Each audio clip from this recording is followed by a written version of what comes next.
ABS-CBN, maraming ipapalit kay Andrea Brillantes. Pagpasok ng PBB Teens trending dahil mas marami pang pasisikatin si Kuya. Mukhang hindi problema para sa ABS-CBN ang pagkawala ni Andrea Brillantes sa kanyang bakuran, habang pinag-uusapan pa rin ang paglipat ng aktres sa TV5.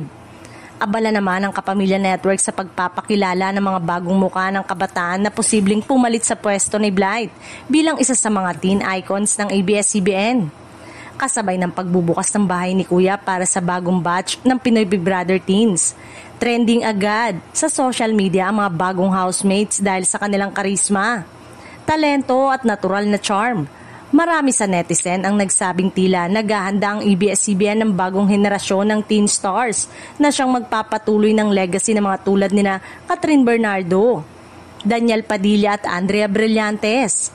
Ayon sa ilang showbiz insider, confident daw ang ABS-CBN na marami pa silang pasisikatin sa kanilang talent pool, lalo na't patuloy ang mga proyekto ng Star Magic para sa mga bagong artista.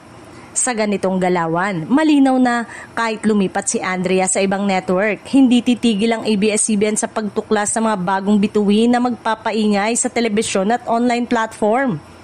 Komento nga ng netizen, bawat alis ng isa may 10 papalit, hindi talaga nauubusan ng stars ang ABS-CBN.